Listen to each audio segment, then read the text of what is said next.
no one will ever understand how I felt as a young guy who just left Iran for metal, being at his first ever metal bar in the city where metal was born.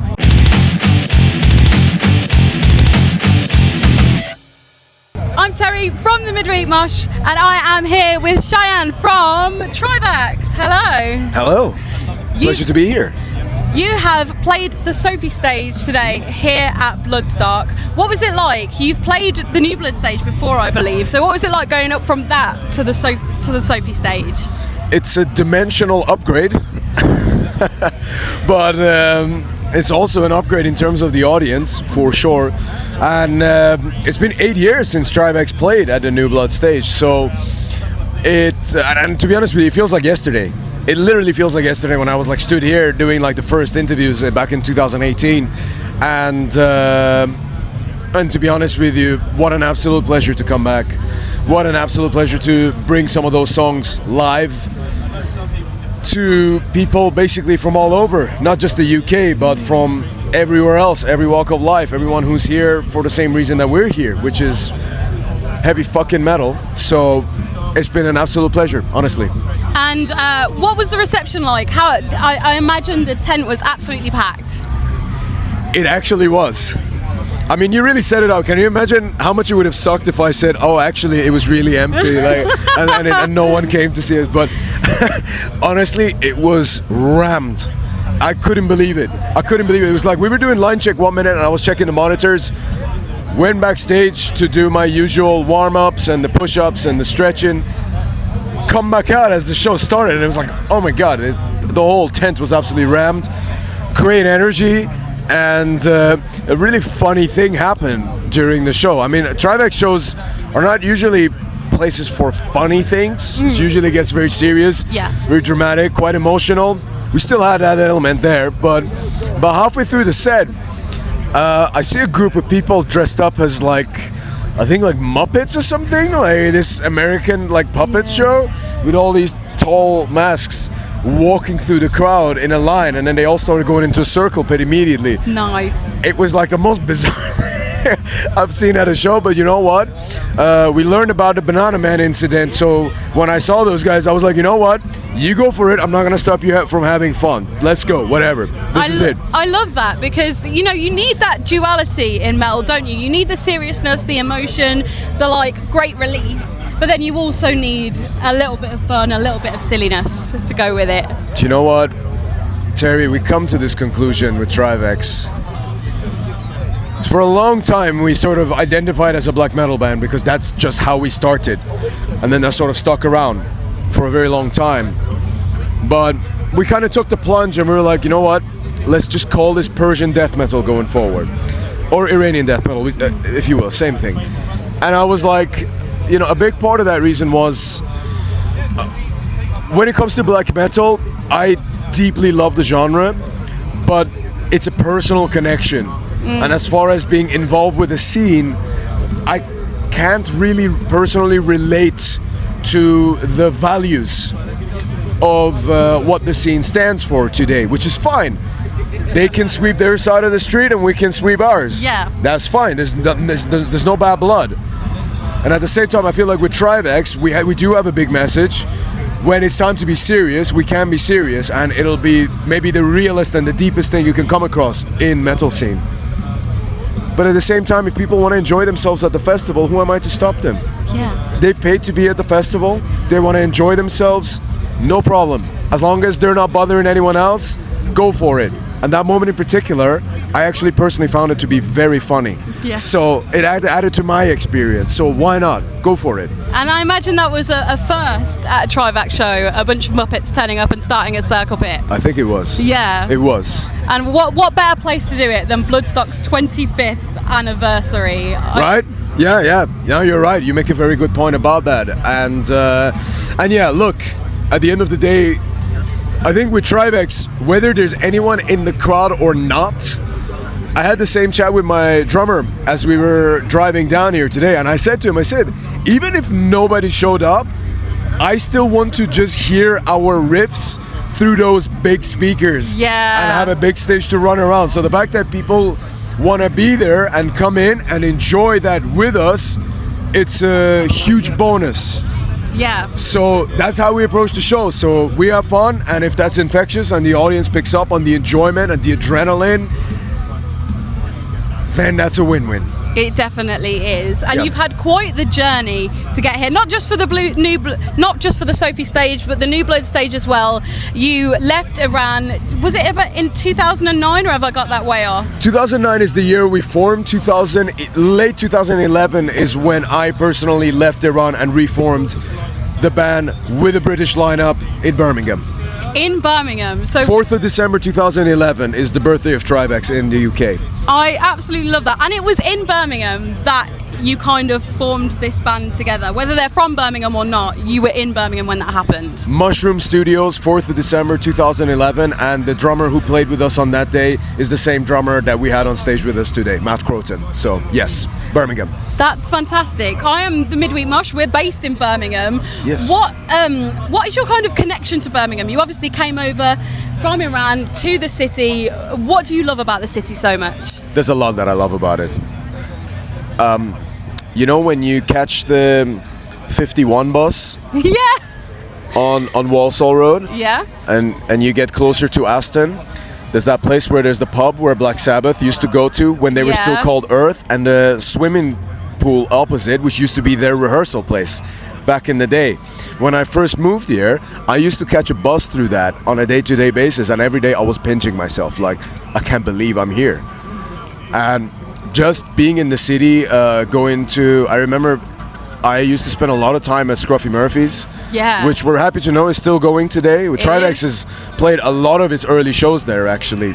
And I remember going there, and just the fact that there was like a safe haven where you could be a metalhead and go, and it was okay to be a metalhead. You didn't have to hide it because you were going to get arrested like we would have done in Iran. You could actually go there, wear your metal shirt, and they had metal blasting, and they had the posters all over the walls of Judas Priest and all these other bands, and the bartender would wear like a metal shirt. And honestly, to me, that was like being a kid at a candy store. No one will ever understand how I felt as a young guy who just left Iran for metal, being at his first ever metal bar in the city where metal was born. I absolutely love that, and Scruffy Murphy's definitely has that effect on you. They've just recently, because of the Summer of Sabbath, which was last year, redone the whole venue, and it looks absolutely stunning. They've got murals all over the walls. It's fantastic. So if you ever have a chance to go back to Scruffy's, I highly recommend it. I do go there from time to time if I'm in Birmingham, because I know a lot of friends who also work there as well. So yeah. Yeah, for sure. You came over from Iran. You were playing shows in Iran when you could have been imprisoned. What was it like then going from there to Birmingham? I imagine it was freeing. It's a very weird feeling. It's like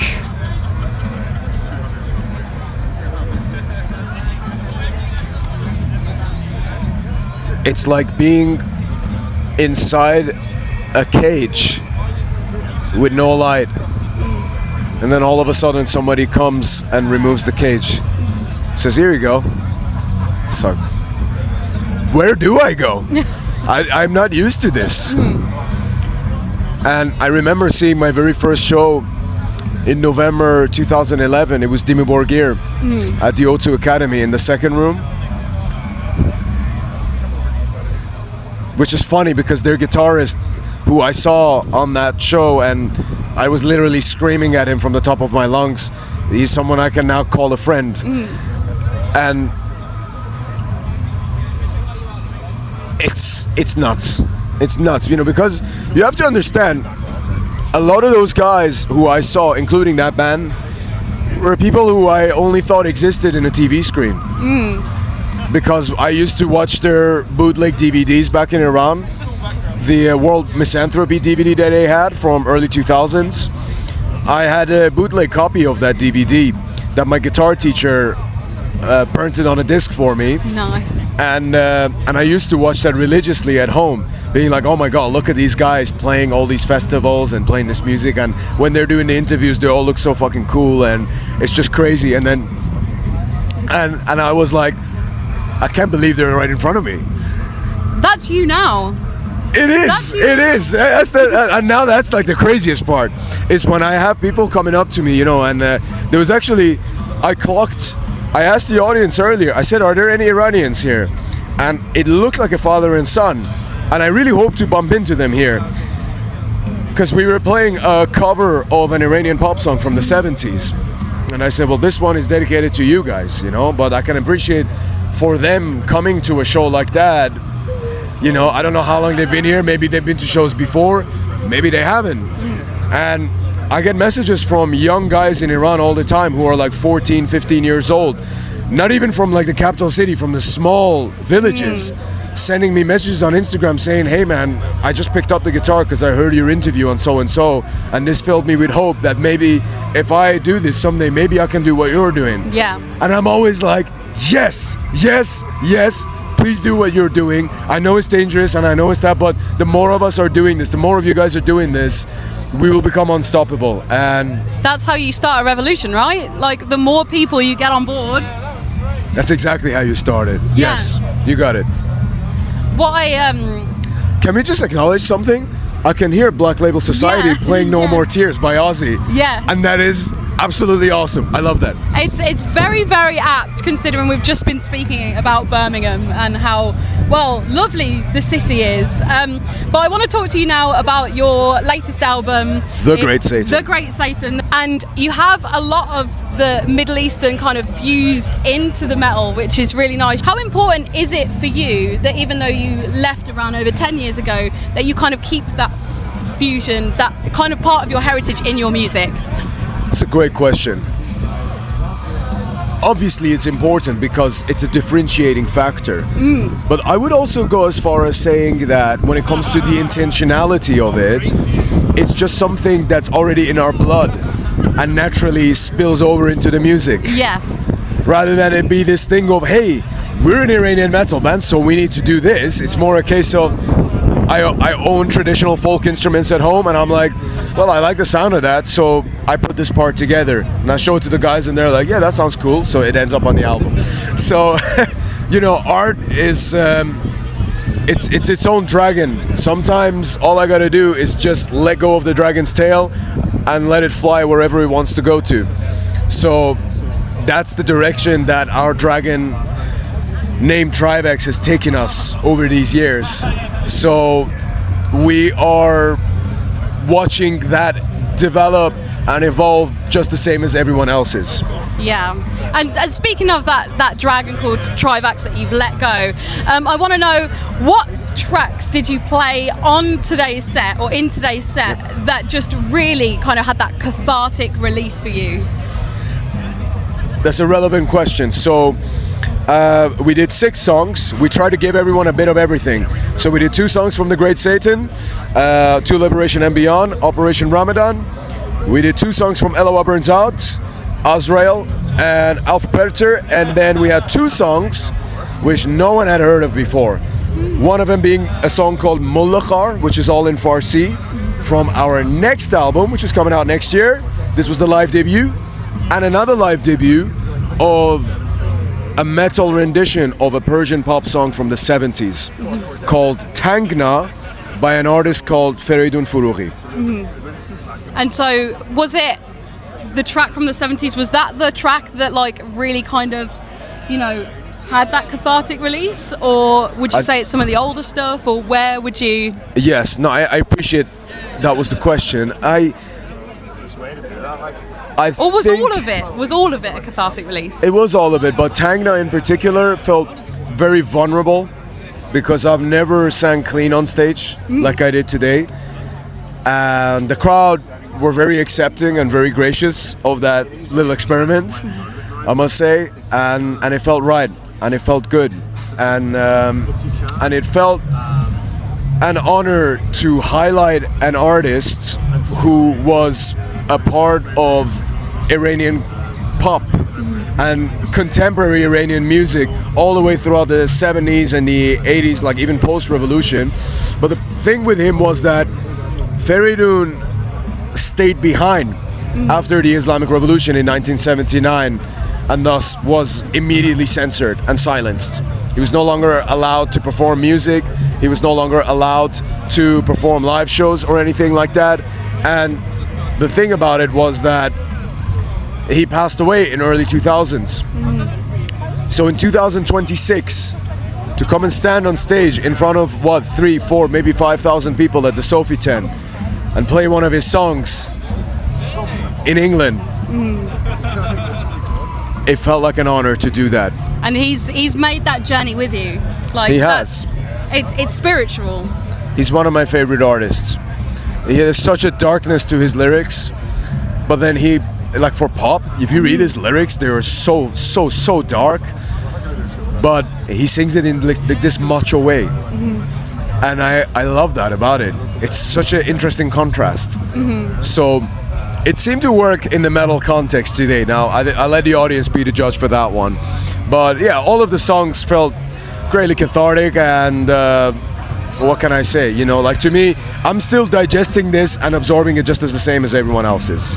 Yeah.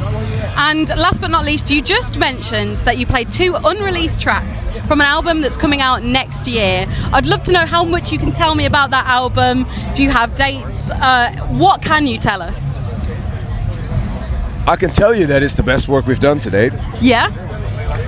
Only referencing what everyone close to the band has told us so far. They all very well could be completely lying, and that's a possibility. I'm open to that possibility. I'll let people decide. It will be out next year. I can't give the exact date yet, but it will be out early next year for sure. And the album. One thing that we always had with Trivax, I feel like people would come to the shows who already knew the band and would say, "Oh my God, this is so much better than what you are on the album." And it's kind of like, it's actually a bit of an annoying feedback to receive over and over.